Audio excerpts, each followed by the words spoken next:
So as you guys know, I love tracking the 13F filings of the world's super investors to see what they're buying and selling from quarter to quarter. But there's this really cool website I follow called Dataroma, which compiles a list of 80 famous investors, and each quarter they publish a list of the most bought stocks by these super investors across that period.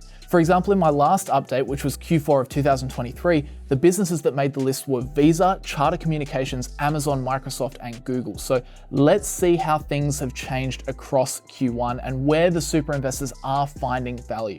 Also, before we start, I do have to make clear at the top of the video that by mentioning the stocks in this video, I'm in no way implying a buy, hold, or sell recommendation. This video should be taken as information and entertainment only. And remember, all advice is general in nature and it might not be right for you. Also, one thing I did want to quickly mention at the start of this video is actually something super cool that I got invited to do recently. So I actually got invited up to Sydney to be a part of Stake's New York Slices series, which are bite-sized videos that teach you about investing in the US market. So I got to be a part of the first 2 episodes, and you guessed it, the reason I'm mentioning it now is because the first 2 episodes are now out. So there's more coming, but if you head over to my Instagram or Stakes, you'll be able to watch them right now, or you can check them out via the links in both the description and the pinned comment. And for those that maybe don't know Stake, they're a really cool share trading platform that aim to improve the accessibility of the US market for those that don't actually live there, so people like me. Their app is available in Australia and New Zealand, and I've been using their service for almost 7 years now. I'm actually super lucky to have been able to get to know Dan and Matt, who founded the company, and it's honestly just a great business run by really nice, passionate people. I was actually up at their HQ earlier this year paying them a visit. But anyway, I just wanted to say a big thank you to Stake for being long-term supporters of my efforts here on YouTube. They're actually the first company that ever reached out to me to sponsor my channel back in the day. So thanks very much to them for reaching out and including me in their latest campaign, New York Slices. And thanks as well to Stake for sponsoring this YouTube channel. But with that said, coming in as our 5th most bought stock in Q1 of 2024, we have Microsoft. Microsoft is currently the S&P 500's largest company, boasting a market cap of $3.2 trillion. The company found its original success by building a very powerful switching moat that they've garnered by offering lots of products for businesses that have become so important to the companies that use them, it makes it too hard or costly for the customers to switch away. For example, it all started with the Windows operating system, then it was strengthened by the release of Microsoft Office. But these days, Microsoft has gone much further than that. They obviously have their core software business in Windows, as well as Microsoft Office and their server software. They also have a big cloud computing component through Microsoft Azure, parts of Office 365, such as OneDrive and Teams. And they also offer physical products, such as Surface devices and Xbox gaming products. And they offer services like LinkedIn, search advertising through Bing and GitHub. Plus, they also have enterprise solutions like Dynamics 365 and research arms in AI and machine learning. So the business has grown into much more than a simple software company offering Windows, Word, and Excel. And of course, one of the big reasons investors have been buying the stock over the last year or so is because of their efforts in AI. Microsoft were definitely first in the space with their investment in ChatGPT creator OpenAI. And as of today, they are in the lead when it comes to large language models with OpenAI's release of ChatGPT 4. And it's no secret that this partnership has had a very strong impact on Microsoft's share price, with the stock up 57% in 2023 and already another 16% year to date.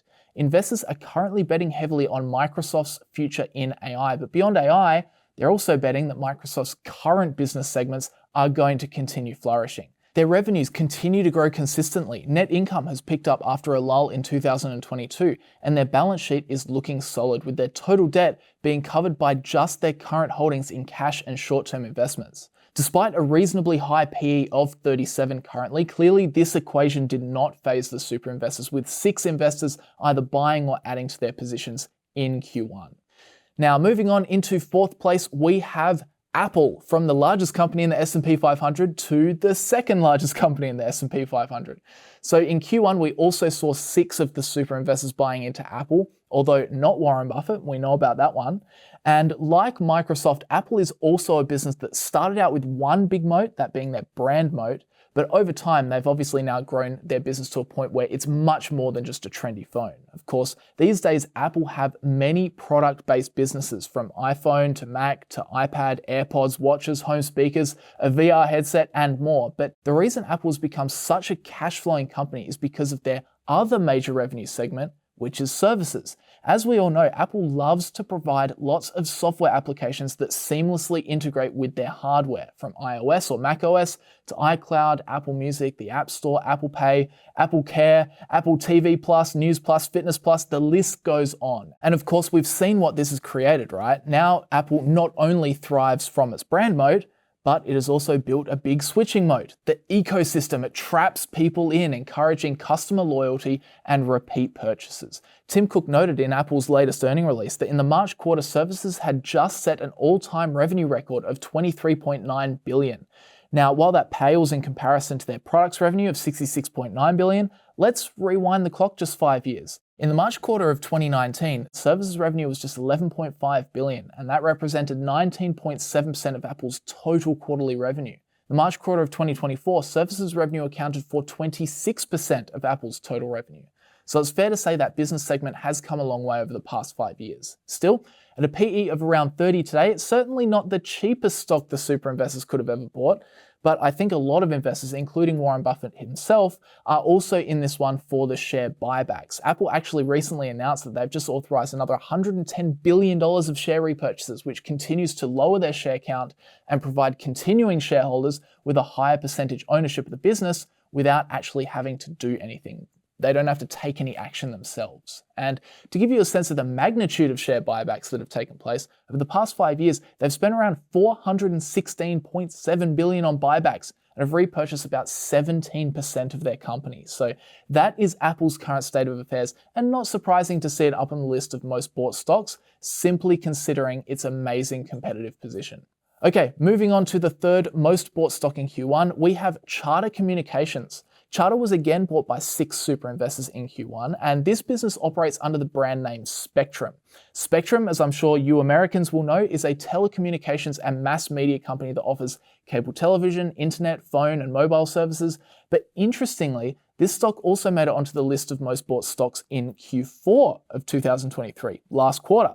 Now, in my last video, I went on to talk about why I believed the super investors were buying this stock up, and the conclusion that I came to was that at the time, Charter was trading at around a 50% discount from its 2021 peak.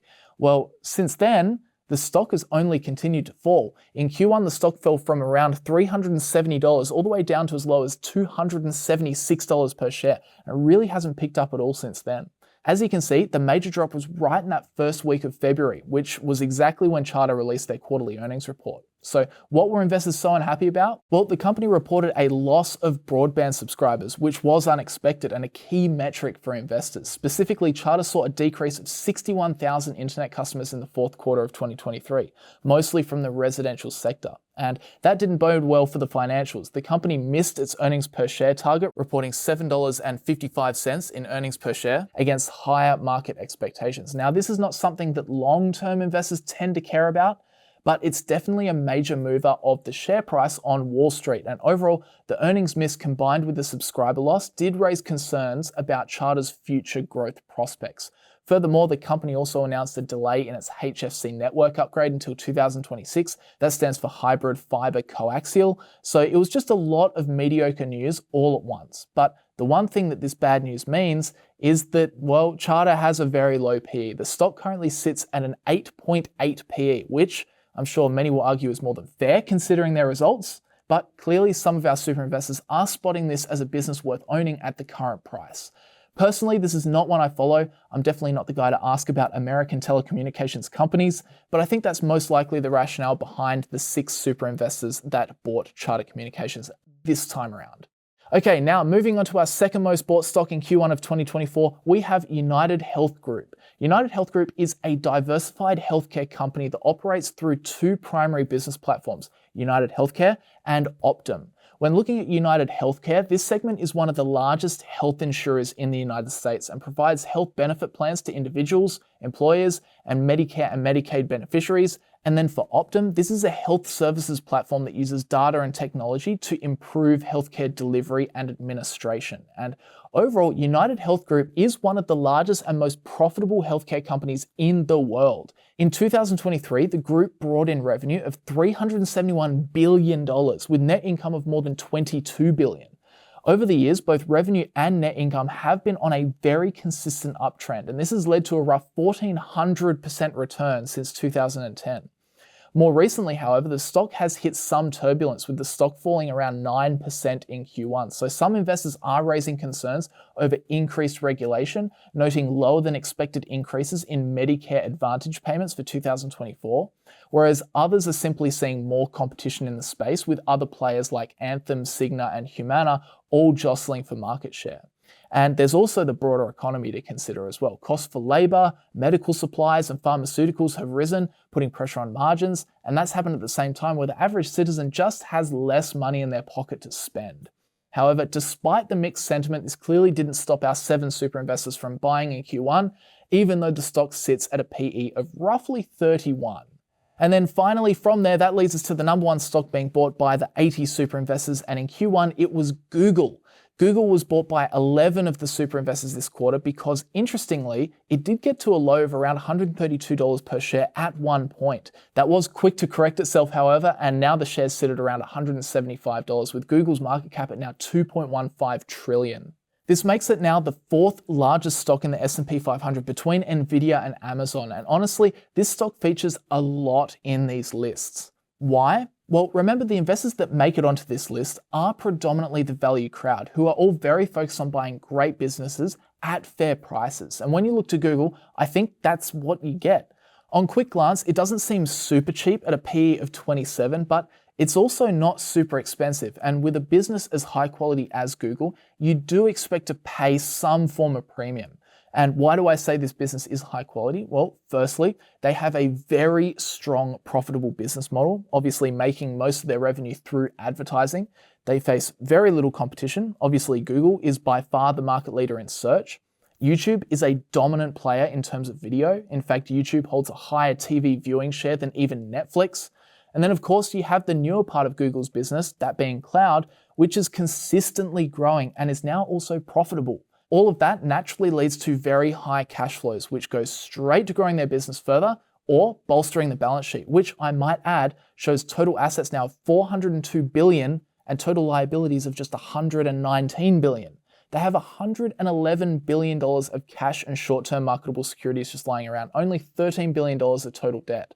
So Google is one of those standout businesses that really structure themselves to be a financial fortress. So I'm personally never surprised to see the super investors buying into this behemoth. So with that said, they are the 5 most bought stocks by the super investors in Q1 of 2024, but I did just want to explain a few things at the end of the video so that you guys get the full picture. And if you remember back to the video I made last quarter, I made this point back then as well. And the point is that while these are the most bought stocks by the super investors for Q1 of 2024, overall, on balance, there wasn't that much buying going on. For example, in my 13F update for Q1 of 2023, Google also sat top spot, but it had 21 super investors buying in, about double the amount of investors that were buying in this time around. And unlike other times, these days, there's also a heck of a lot of selling as well. For example, Microsoft, while we're seeing 6 super investors buying more shares in Q1, we also saw 20 super investors reducing.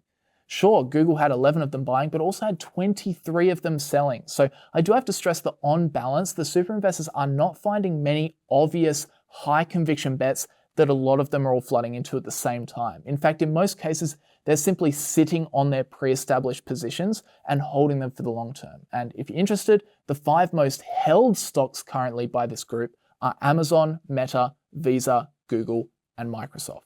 And one last thing, if you are interested in stock analysis and would like to learn the full step-by-step value investing approach, including reading financial statements and 3 different valuation methods, definitely check out Introduction to Stock Analysis over on New Money Education. The link's in the description, and you can use the coupon code SAVE50 to get $50 off, plus all proceeds go towards supporting our business here and helping us make more YouTube content. So thank you very much to everyone that has already jumped on board. But guys, with that said, thanks very much for watching, and I'll see you all in the next video.